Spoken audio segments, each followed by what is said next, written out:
اللہ الرحمن الرحیم۔ عالم اسلام کے 58 ممالک کا اگر نقشہ دیکھیں تو پتہ چلے گا دنیا کا جو بہترین محل وقوع ہے وہ مسلمانوں کے پاس ہے۔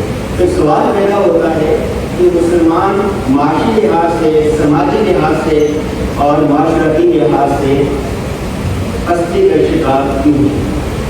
عالم اسلام کو اس وقت 3 بڑے سیاسی مسائل درپیش ہیں۔ سب سے بڑا مسئلہ قیادت کا فقدان ہے۔ دیکھیں آپ دور نہ جائیں، 1 صدی سے پہلے چلے جائیں، جب خلافت عثمانیہ ہوتی تھی تو ایک خلیفہ ہوتا تھا، اور جب ایک خلیفہ تھا تو مسلمانوں نے کئی 100 سال تک دنیا کے 3 بڑے اعظموں پر حکمرانی کی۔ نمبر 2، اتفاق و اتحاد کا فقدان اس وقت اتفاق نہیں ہے۔ تیسرا، فروعی اختلافات اور ذاتی مفادات۔ یہ تو ہوئے 3 تو بڑے مسئلے ہیں سیاسی۔ اب آتے ہیں عالم اسلام کو درپیش 4 بڑے سیاسی سماجی مسائل ہیں۔ نمبر 1 قوم پرستی، نمبر 2 مذہبی حیثیت، نمبر 3 اخلاقی رویے، نمبر 4 اعلیٰ اسلامی اقدار کی پامالی۔ عالم اسلام کو اس وقت 5 بڑے معاشی مسائل درپیش ہیں۔ سب سے بڑا مسئلہ بے پناہ معدنی وسائل کا ضیاع ہے۔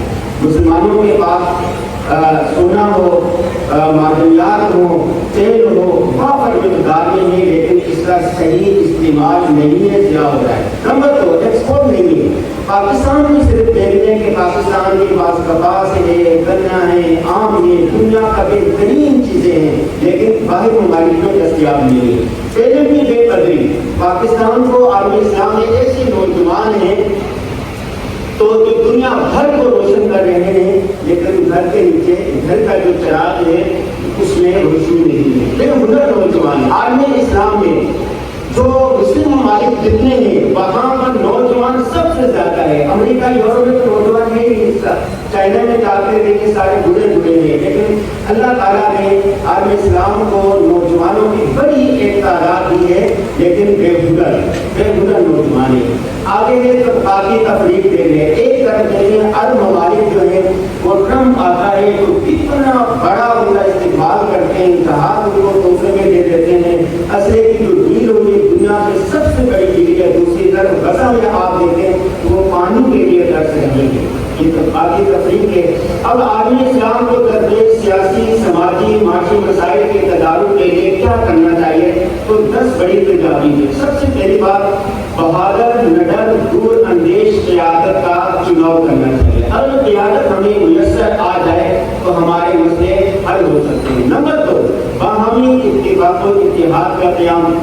نمبر 3، 58 مسلم ممالک میں 8 ممالک ایسے ہیں، پاکستان، سعودی عرب، قطر، کویت، ترکی، ملائیشیا، متحدہ عرب امارات اور ایران، یہ نیٹو طرز پر ایک اتحاد بنا سکتے ہیں۔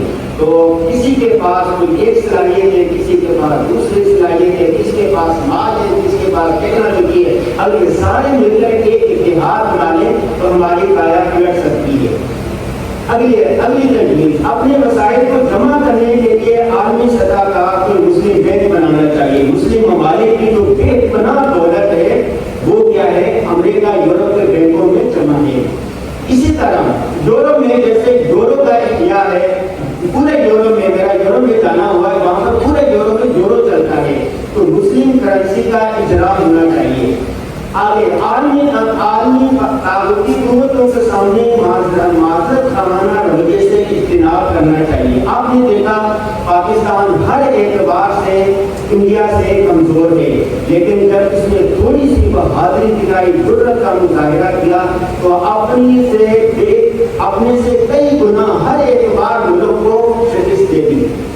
آگے جدید ترین ٹیکنالوجی کے حصول کے لیے یونیورسٹی کا قیام۔ دنیا میں 500 بڑی یونیورسٹیاں ہیں، ان میں سے عالم اسلام کی کوئی ایک یونیورسٹی بھی نہیں ہے۔ دفاعی نظام کی آپس میں تقسیم، جیسے دفاعی نظام ہے، پاکستان کے پاس میزائل ہے، تو ایسا نہیں ہے کہ ہمارے پاس کوشش کرنی چاہیے کہ دوسرے مسلم ممالک کے پاس بھی ہو۔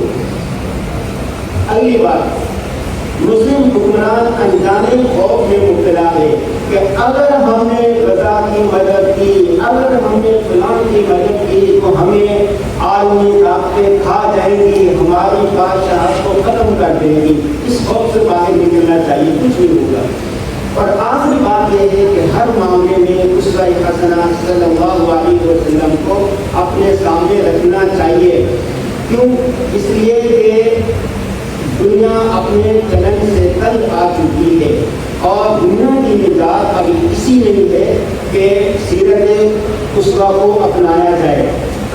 ذکی کیفی نے کہا تھا تنگ آ جائے کہ خود اپنے چلن سے دنیا تجھ سے سیکھے گا زمانہ تیرے انداز کبھی، یہ وقت ابھی آ چکا ہے۔